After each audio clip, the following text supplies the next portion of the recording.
السلام علیکم ورحمۃ اللہ وبرکاتہ نحمده ونصلی علی رسولہ الکریم اما بعد فاعوذ باللہ من الشیطان الرجیم بسم اللہ الرحمن الرحیم۔ یہ ایک سوال سب کے دماغ میں رہتا ہے کہ نظر بد ہوتی بھی ہے یا نہیں، اگر ہوتی ہے تو اس کو بچوں سے کس طریقے سے بچایا جائے یا اس کا علاج کیا ہے۔ تو دیکھیے، نظر بد جو ہے وہ برحق ہے۔ مفتی زرولی رحمۃ اللہ علیہ فرماتے ہیں کہ ایک بیماری ایسی ہے جس میں 90% امراض مبتلا ہیں اور اس کا ذکر نام و نشان کہیں نہیں۔ جب اس کا ذکر نہیں ہے تو علاج کیسے ہوگا؟ اور وہ ہے نظر بد کی بیماری۔ نظر بد انسان کی ایک ایسی چیز ہے جس میں خاص قسم کا ایک کرنٹ ہوتا ہے۔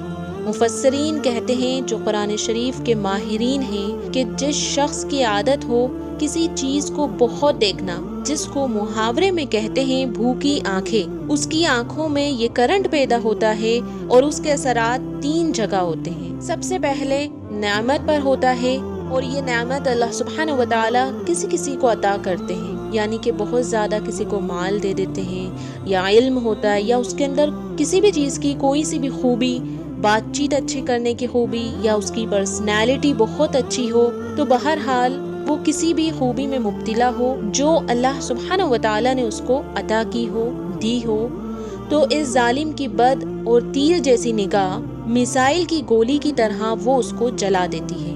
کیونکہ نظر بد کے بارے میں آپ کی خدمت میں 5 باتیں پیش کروں گی۔ پہلی بات، العین الحق، رسول اللہ صلی اللہ علیہ وسلم کا فرمان ہے کہ نظر بد برحق ہے، نظر لگ جاتی ہے۔ سب سے پہلے یہ بات سمجھنی چاہیے۔ اور دوسری بات، یعنی دوسری حدیث کے الفاظ ہیں، اگر تقدیر پر سبقت لے جانے والی کوئی چیز ہوتی تو وہ نظر بد ہوتی۔ اسی طرح تیسری بات، یعنی تیسری حدیث کے الفاظ یہ ہیں کہ قیامت کے نزدیک اونٹ اور نوجوان اکثر قبروں میں جائیں گے، اور وہ نظر بد کی وجہ سے جائیں گے۔ چوتھی بات، ضروری نہیں ہے کہ نظر لگانے والے دوسرے ہو سکتے ہیں، اپنے بھی انسان کی نظر بچوں کو لگ جاتی ہے۔ اسی لیے قرآن شریف میں اللہ سبحانہ و تعالی فرماتے ہیں کہ وَلَوْلَا إِذْ دَخَلْتَ جَنَّتَكَ قُلْتَ مَا شَاءَ اللَّهُ لَا قُوَّةَ إِلَّا بِاللَّهِ۔ آپ جب باغ میں گئے تو آپ نے یہ کیوں نہیں کہا کہ ماشاء اللہ لا قوت الا باللہ؟ آپ نے کیوں نہیں کہا؟ تو جب بھی کوئی چیز اچھی لگے تو کیا کہنا چاہیے؟ ماشاء اللہ لا قوت الا باللہ۔ اسی طریقے سے ایک صحابی کا واقعہ ہے، حدیث شریف کا مفہوم ہے کہ وہ بہت خوبصورت گورے تھے، گھر میں نہا رہے تھے، اور اس وقت دیواریں بھی چھوٹی ہوا کرتی تھی، تو ہاتھ ایسے اوپر ہو رہا تھا، تو پیچھے سے ایک عرب صحابی گزر رہے تھے، اور اس سے پہلے انہوں نے اتنا گورا اور خوبصورت شخص نہیں دیکھا تھا، تو وہ دیکھتے گئے اور پھر وہاں سے چلے گئے۔ پھر یہ صحابی غسل خانے سے باہر آئے تو اہل خانہ کو کہا کہ بس اب میرا آخری وقت ہے، مجھے کوئی چٹائی میں لپیٹ رہا ہے، اور لیکن وہ وقت مبارک وقت تھا کہ حضور صلی اللہ علیہ وسلم اس وقت موجود تھے۔ تو اتنے میں ایک شخص کوئی دوڑتا ہوا گیا، پھر حضور صلی اللہ علیہ وسلم خود تشریف لائے، اللہ اکبر۔ تو پھر آپ نے پوچھا کہ یہ کیا کر رہا تھا؟ تو کہا یہ نہا رہے تھے۔ پھر آپ نے پوچھا کہ بھائی اس راستے سے اس وقت کون کون گزرا، ان کو لے کر آؤ۔ پھر آپ نے اس عرب کو دیکھا، یعنی وہ جو عربی صحابی تھے، اور فرمایا علام یقتل احدکم اخاہ، بھائی کو کیوں قتل کرنا چاہتے ہو؟ اور فرمایا کہ جب تمہیں کوئی چیز پسند آ جائے یا اچھی لگے تو ایک تو نگاہ ہٹا لو، اور دوسرا یہ کہ پڑھ لیا کرو ماشاء اللہ لا قوت الا باللہ۔ اور اس کے بعد آپ نے ایک خاص قسم کا عمل کیا۔ خیر ابھی واقعے کی تفصیل میں نہیں جاتے ہیں، تو سوال یہ ہے کہ نظر لگتی تو گولی کی طرح ہے، لیکن پھر بچنا یہ قسمت میں ہوتا ہے، اور سب لوگ ان صحابی کی طرح خوش قسمت نہیں ہوتے کہ رسول اللہ صلی اللہ علیہ وسلم تشریف لائیں، آپ نے اس شخص کو پکڑا، اس سے کہا کہ ایسا کیوں کرتے ہو؟ جب تمہیں اس کے گورے گورے ہاتھ پسند آئیں تو آپ کہہ دیتے کہ ماشاء اللہ لا قوت الا باللہ۔ یہ سب کچھ اللہ کی قدرت کا کرشمہ ہے۔ انسان نہ اپنے آپ کو خوبصورت بنا سکتا ہے اور نہ کسی اور کو باکمال بنا سکتا ہے۔ تو بہرحال نظر بد کسی کی بھی لگ سکتی ہے، اس لیے چوتھا کام یہ کرنا چاہیے، ان 3 باتوں کے بعد صبح اور شام وہ دعا پڑھ کر اپنے بچوں کو دم کریں جو دعا حضرت ابراہیم علیہ السلام، اسماعیل علیہ السلام اور اسحاق علیہ السلام دونوں کو دم کیا کرتے تھے، اور وہی دعا جو ہے وہ جبرائیل علیہ السلام نے آ کے اللہ کے رسول صلی اللہ علیہ وسلم کو بتائی جب حسن اور حسین جو جنت کے شہزادے ہیں وہ دونوں بیمار تھے، تو آپ صلی اللہ علیہ وسلم بیٹھے تھے تو جبرائیل امین تشریف لائیں اور پوچھا کہ آج آپ پریشان ہیں؟ فرمایا یہ دونوں میرے پھول بیمار ہیں۔ تو جبرائیل امین نے فرمایا کہ آپ یہ دعا پڑھ کے ان کو دم کیجئے، اور دعا کے الفاظ کیا ہیں؟ اعیذکما، چونکہ وہ 2 تھے، بکلمات اللہ تامہ من کل شیطان وہامہ ومن کل عین لامہ۔ تو یہ کلمات رسول اللہ صلی اللہ علیہ وسلم نے پڑھے اور سیدنا حسن اور سیدنا حسین رضی اللہ عنہما کو دم کیے تو وہ دونوں اٹھے اور کھیلنے لگ گئے۔ اور 5ویں بات جو میں آپ کی خدمت میں پیش کرنا چاہتی ہوں، میں آپ سے بھی گزارش کرتی ہوں کہ ہر نماز کے بعد جو 2 سورتیں ہیں جس کو موعظتین کہا جاتا ہے،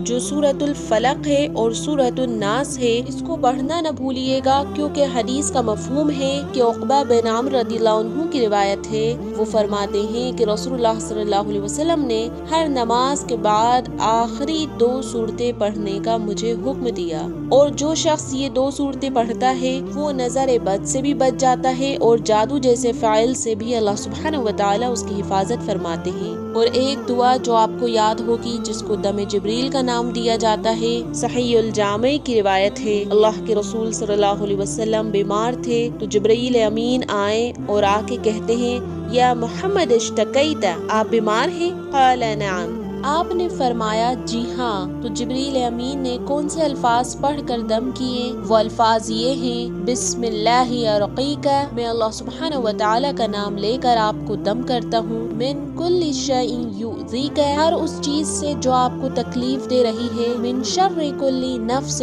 ہر نفس کی شرارت سے، او عین حاسد، ہر حاسد کی نظر سے، اللہ یشفیک، اور اللہ سبحانہ وتعالی ہی آپ کو شفا دینے والے ہیں۔ بسم اللہ ارقیک، میں اللہ سبحانہ وتعالی کے نام کے ساتھ دم کرتا ہوں۔ اس دعا کو یاد کیجئے اور اپنی زندگیوں میں شامل کیجئے، اور صبح و شام پڑھ کر اس دعا کو اپنے بچوں پر بھی دم کیجئے۔ اسی طرح ایک اور عمل ہے جو بہت خاص ہے کہ بعض مفسرین نے سورۃ قلم کے آخر میں لکھا ہے کہ رسول اللہ صلی اللہ علیہ وسلم کو نظر لگانے کے لیے یہود نے اپنے نظر بازوں کو اکٹھا کیا، کیونکہ ان کو پتا ہوتا ہے کہ کون کون بھوکی آنکھوں کا مالک ہے جو آدمی کو تیر مار سکتا ہے۔ ایسے کئی لوگوں کو جمع کیا، اور اس وقت حضور صلی اللہ علیہ وسلم ممبر پر بیٹھے تھے، اور یہ چیز تو سبھی کو پتا ہے کہ اللہ سبحانہ وتعالی نے یوسف علیہ السلام کو جو حسن دیا تھا اس کو 99 درجے اور زیادہ کر لیں تو اس کا دوہرا آپ کو دیا تھا۔